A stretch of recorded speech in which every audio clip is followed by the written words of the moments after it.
E saiu a notícia, né? STF marca julgamento que pode tornar Eduardo Bolsonaro réu por coação. Quem é o relator do processo? Fala aí na matéria. O relator Alexandre de Moraes. Oh, que surpresa! Por que todos os casos da minha família caem com Alexandre de Moraes, né? A gente estava entrando aqui para a gravação, Eduardo, e saiu a notícia, né? STF marca julgamento que pode tornar Eduardo Bolsonaro réu por coação. A primeira turma do STF marcou o julgamento de denúncia da PGR contra Eduardo Bolsonaro por coação no percurso do processo. Então, entre 15 e 25 de novembro, os ministros da primeira turma vão analisar se você irá virar réu pelo crime de coação. Quem que é o relator do processo? Fala aí na matéria. O relator Alexandre de Moraes. Oh, que surpresa! Por que todos os casos da minha família caem com Alexandre de Moraes, né? É impressionante. Até o caso do Tagliaferro, que estava denunciando Alexandre de Moraes, né, que mandou ordens secretas de censura durante a eleição de 2022, o Moraes estava pedindo a extradição e prisão do Tagliaferro. Então, assim, é inacreditável. Se você for olhar as matérias do Glenn Greenwald, a quem não dá para acusar de ser de extrema-direita, ele publicou uma série de matérias na Folha de São Paulo. Vocês devem ter visto, né? Com conversas de WhatsApp de assessores, pessoas do núcleo duro do Alexandre de Moraes. Em uma delas, o juiz, Marco Antônio Vargas, ele fala com o Tagliaferro, né? Olha, o juiz lá, o Alexandre de Moraes, mandou a gente pegar o Eduardo Bolsonaro. Como eles pesquisaram, não encontraram nada contra mim, eles iam tentar me conectar com o argentino Fernando Serimedo, que é o carequinha que fez aquelas lives depois da eleição de 2022, usando dados do TSE para mostrar diversas incongruências da nossa eleição de 2022. Só que na democracia brasileira, essa live que está no YouTube do mundo inteiro, menos vocês do Brasil podem assistir, tem que usar um VPN, porque o Moraes derrubou essa live, algumas lives lá do Fernando Serimedo. Eles queriam me conectar com o Serimedo para dizer que nós temos uma rede internacional dedicada a atacar a democracia brasileira e assim me levar para a prisão.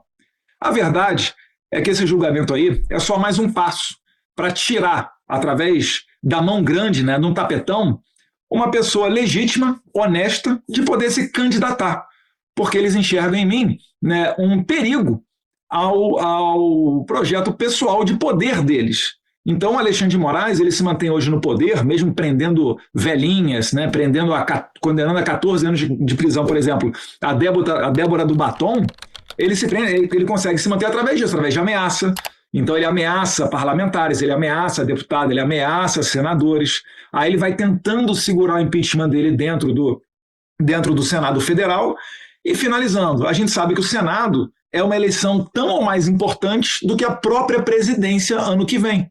Porque o Senado julga, né, os processos de impeachment contra ministros do STF, e se nós fizermos uma maioria de direita, essa será, sim, a pauta prioritária, porque, como eu disse, nós prezamos muito pela liberdade. Não venham, né, aqueles de esquerda querer fazer que eu acredite que 8 de janeiro foi um golpe de Estado com senhorinhas desarmadas, onde o pretenso ditador estava na Disney e, antes de deixar o poder, Bolsonaro, ainda presidente, nomeou os comandantes de força indicados pelo Lula da Silva. Então, a nossa batalha, ela é complicada, porque o nosso inimigo ele é muito poderoso, mas cada vez mais a gente tem tido alguns bons resultados. A aprovação por 311 votos do requerimento de urgência para anistia. Pela primeira vez, depois das sanções que o Trump colocou no Moraes, esses ditadores tiveram consequências dos seus atos, e é por isso que eu estou sofrendo essa perseguição. Só para finalizar, dar um aspecto técnico aqui. O crime de coação, ele tem algumas exigências do ponto de vista jurídico. Primeiro, o que é uma coação? É eu pegar aqui, né, prezado Salomão Josué, é eu pegar uma arma, botar na cabeça de vocês e falar, faz isso, faz aquilo. Então o que eu preciso? Eu preciso ter um instrumento à minha disposição e eu preciso que esse instrumento seja ilegal. Eles baseiam o crime de coação contra mim dizendo que as sanções contra o Alexandre de Moraes foram obra minha. Tem razão. De fato, eu contribuí bastante, me orgulho muito disso. Por quê? Porque, agora, na verdade, a coação ela não é um instrumento que está à minha disposição. Quem é que canetou a coação? É o mesmo pessoal que semana passada estava nas imagens para negociar Estados Unidos e Brasil a questão das tarifas. É Trump, secretário de Estado Marco Rubio, secretário do Tesouro Scott Bessent. eles fazem a sanção. Então, o Moraes ou o PGR, eles têm que acusar o Trump, Scott Bessent e Marco Rubio de coação, não Eduardo Bolsonaro, porque eu não tenho o poder da caneta. E o segundo requisito, da ilicitude, é uma atitude ilegal, mas nem pela lei americana, porque a própria lei Magnitsky, que é uma lei aprovada em 2012, durante o governo Obama, é que tratou de fazer essa inovação, dando ali, né, as características para o popularmente conhecido como pena de morte financeira, que são as sanções ao FAC através da lei Magnitsky. Então é isso daí, é um processo sem pé nem cabeça que visa me tirar de uma corrida presidencial ou mesmo de Senado de São Paulo ano que vem. Mas você acha que é um jogo de cartas marcadas para você estar dado que eles vão aceitar? Você acha que o Alexandre de Moraes vai me absolver? Não, tô te perguntando, você acha que já está dado que eles vão aceitar? Para você, assim, você não trabalha com outra hipótese? Com certeza, com certeza. Eu acho o seguinte, se não acontecer a condenação, não é porque o Moraes não quer, porque o objetivo do Moraes é matar o meu pai, literalmente, fisicamente, né? Inclusive, se possível, enviando ele para a Papuda, ou mesmo quem possa vir a sucedê-lo ou representar um sentimento anti-establishment. Então, Alexandre de Moraes, eu coloco ele na prateleira dos psicopatas. Ele só não vai tomar uma atitude nesse sentido de me condenar se outras forças ou outros atores, circunstâncias políticas e momentâneas, impedirem ele de fazê-lo. Então, se ele for aconselhado por outros ministros, né, que tem muita moral dentro da corte, se vier alguma impressão internacional que atinja ele. Então, eu sei que tem ministros da Suprema Corte que não estão gostando desse clima de a todo momento estar em discussão política, estar nos noticiários nacionais falando de política, Congresso, eleição, Moraes, etc. Então, eles mesmos, muitas das vezes, querem colocar panos quentes. Mas o Moraes, a sua estratégia se baseia em sempre dobrar a aposta. Então, como eu sei que ele sempre vai dobrar a aposta do lado de lá, eu tenho que ir do lado de cá, né? Eu não posso entender que, se eu ficar quieto, isso vai ser um fator para amenizar e apaziguar uma relação com o Moraes. Porque nós tentamos isso no passado. Caso emblemático, 7 de setembro, maiores manifestações da história do Brasil em favor de um político chamado Jair Messias Bolsonaro. 8 de setembro, uma carta, né, que foi atribuída ao ex-presidente Michel Temer, onde o Bolsonaro praticamente quase pede desculpa ao Alexandre de Moraes.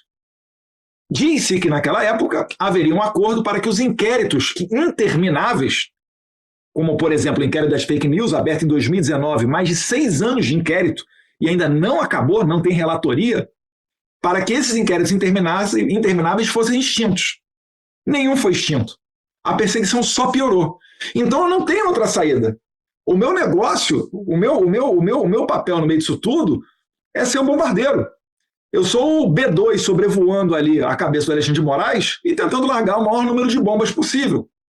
E tentando alertar outras pessoas, né, outras autoridades brasileiras, para não seguir o caminho dele. Porque o Moraes faz isso com a gente. Quando o Moraes congela a minha conta bancária, congela a conta bancária da minha esposa e tenta colocar os meus filhos sem alimento, o que ele está falando? Ele está falando, toma cuidado.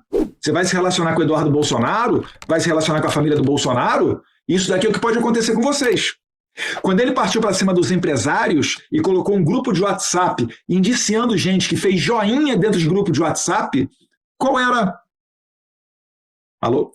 a sugestão, qual era a ideia do Moraes? É nos tornar tão tóxicos que ninguém pudesse fazer doação de campanha para a gente. Você faria uma doação de campanha para o Jair Bolsonaro sabendo que o Moraes está congelando tudo, destruindo empresa, às vezes até prendendo pessoas? Então esse é o objetivo do Moraes. Eu tenho que, na outra ponta, trazer consequências para essas violações que ele tem feito de direitos humanos. Então esse é o papel que eu estou fazendo daqui de fora. Mas ele vai me condenar. Ele só não vai me condenar se alguma força muito superior impedir. Mas essa força superior seria brasileira ou internacional?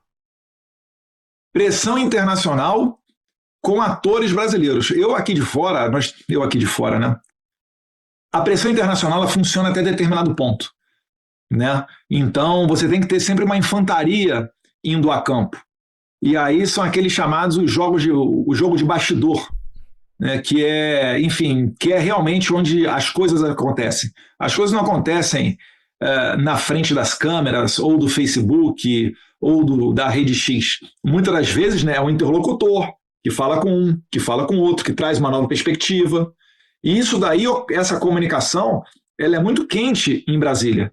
Se nós tivermos o combo de pressão internacional com atores dentro do Brasil trabalhando nessa pauta, a gente pode ter sucesso. Podemos trazer o assunto para Vamos lá. Brasil? Minha pergunta direta e reta, deputado, como é que você vê o momento atual da direita brasileira? E eu pergunto isso porque, embora em 2022, né, a gente tinha 2 candidatos claros ali, né, o Bolsonaro e o Lula. Hoje, se a gente olhar na corrida política de 2026, a gente tem do lado esquerdo o Lula, porque não tem outro político de esquerda, né? Muito se fala se o Lula vai ser candidato ou não, muita especulação, mas a verdade é que não tem um político ali à altura para substituir o Lula. E na direita, a gente tem vários nomes de políticos que surgem aí como atuais governadores, e tem também um nome que, vamos dizer, seria o nome abençoado pelo Jair Bolsonaro, que é quem tem o grande capital político e poderia ficar com um de seus filhos, você no caso, poderia ficar com a própria Michelle, que falam de uma possibilidade menor, mas o ponto é, a gente vê uma pulverização ali na direita aí, de maneira geral. Como é que você vê a direita nesse momento, há 12 meses da eleição? Olha, isso daí tudo tem que estar decidido mais ou menos ali, pelo menos até março, né? Porque como tem governadores que querem ser candidatos, eles têm que se descompatibilizar em março. É também o mesmo período da janela partidária, onde aqueles que são eleitos através de eleições proporcionais, deputados federais, deputados estaduais, eles podem fazer a mudança de partido sem perder o mandato também. Então esse jogo está sendo jogado, né? O problema é que a direita, a gente fala muitas das vezes, nós cometemos o erro de tratar das coisas muito publicamente, né? E pouco internamente. E aí dá a sensação de ter um ruído maior. Mas não se engane, na esquerda o pau quebra também, tá? A esquerda vive... Enfim, é porque o pessoal da direita, ele não olha, né, a bolha da esquerda, ele não olha o coleguinha do lado. Nós acabamos assim, se você pegar a rede X de alguém de direita, ele provavelmente só vai seguir gente de direita. Mas o que eu estou querendo dizer é o seguinte, é que na esquerda existe o mesmo tipo de conflito, por exemplo, mas eles são mais silenciosos. Então, num deles acabou apaziguando com Lula nomeando o Boulos para ser ministro, né, o Boulos retirando qualquer possibilidade da sua candidatura à presidência presidencial em 2026, confiando ali num projeto da esquerda sob a liderança do Lula. Então, na direita, a gente tem um pouco mais de dificuldade de fazer isso daí. Por quê? Primeiro, nos falta um partido verdadeiramente de direita, né? O PL ele se presta a ser esse partido, né? É uma construção que está sendo feita neste momento. No entanto, falta um pouco de conduta para dar essa robustez de um partido mais conservador.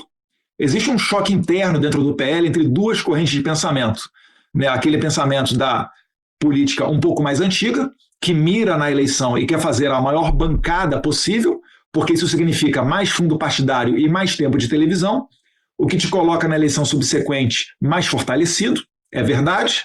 E por outro, temos nós que falamos que somos oriundos de voto de opinião, em que a gente fala que é muito mais importante você ter os seus princípios bem embasados e assim conseguir a confiança do seu eleitor, do seu representado. Isso daí vai trazer uma fidelidade e essa verdade sendo levada aos 4 cantos do país é que vai fazer, né, o partido crescer, tal qual fez o Bolsonaro, que não tinha partido, não tinha universidade, não tinha sindicato, não tinha nada, mas foi eleito em 2018 e criou uma base que vai ficar aí durante muito tempo. Então eu pressiono o PL para que a gente tenha, né, verdadeiramente um partido de direita, né, a nossa casa para defender as nossas ideias e entrar como um grupo organizado, tal qual muitos da esquerda, dentro de campo, né, dentro do Congresso, dentro das Assembleias Legislativas, das câmaras de vereadores e assim por diante. Então a direita ela acaba tendo muito mais ruído. Esse é um assunto que está aberto ainda, essa questão da candidatura. mas a pauta prioritária quando se fala nisso daí, né, eu gostaria de ver pelo menos os candidatos que querem entrar dentro do eleitorado de direita, é falar da injustiça que está sendo cometida contra o líder da direita. Né? Por que Bolsonaro está preso? Ele não roubou ninguém, ele não se envolveu com narcoterroristas, né? Não tem envolvimento com crime comum nenhum, foi acusado de um golpe de Estado quando ele estava nos Estados Unidos, né? E ele mesmo se colocando contra aquela baderna que foi 8 de janeiro. Baderna essa, né, que vários já falaram que passou longe de um golpe de Estado. Inclusive o próprio ministro da Defesa, José Múcio, né, ministro da Defesa do Lula, dentre outras pessoas. O Gilmar Mendes, após 8 de janeiro, numa entrevista à TV portuguesa, ele fala que aquilo ali foi uma baderna. Depois ele ajustou a narrativa dele junto com o Moraes e viu uma oportunidade para tirar o Bolsonaro do meio do caminho e começou a falar, não, atos antidemocráticos, tentativa de golpe de Estado, enfim. Então, eu gostaria de ver os governadores da direita não só falando e defendendo o Bolsonaro, porque muitos deles às vezes até vocalizam a injustiça de que trata o Bolsonaro, mas assim, é inacreditável. A gente está vivendo um momento em que estão colocando na cadeia uma pessoa simplesmente para ela não poder concorrer politicamente. E todos que estão na fila, meu exemplo, né? Acabamos de ver uma notícia aí que é marcado um julgamento sobre o crime de coação, que eu acabei de explicar que não tem a possibilidade de eu coagir um ministro da Suprema Corte, e eu nunca trabalhei para sanções internacionais para a absolvição do meu pai. Eu trabalho por sanções internacionais para responsabilizar os violadores de direitos humanos, para enfraquecê-los politicamente, e isso tiraria do Congresso Nacional as amarras, as ameaças que o Alexandre de Moraes faz contra deputados e senadores, dando a liberdade necessária para eles aprovarem a anistia. Que se votarem de maneira livre, eu sei, tenho convicção que será aprovada a pauta da anistia. Então, nesse cenário todo, eu sempre tenho que destacar aqui a questão, né, da injusta prisão do meu pai, né, do Jair Bolsonaro, e a gente, aos poucos, nós vamos nos resolver. Quem vai ser o candidato, eu não sei. Mas eu também vejo vitória na derrota. Se, por exemplo, eu conseguir uma candidatura, seria, obviamente, uma candidatura, né, competitiva. Eu não gosto muito de falar disso porque eu sou cético, mas várias pesquisas dão conta disso. Ainda que, de maneira arriscada, apostássemos e eu viesse a perder, nós conseguiríamos ter um êxito de manter acesa a chama do conservadorismo, o eleitor de direita, um projeto diferente da esquerda, que só quer o quê?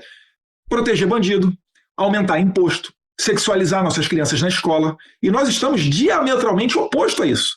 Fala em polarização, tem que acabar com a polarização, etc. Olha, eu vejo algo saudável na polarização. São dois projetos de poder bem distintos, dois governos bem distintos. O cidadão escolhe quem ele quer.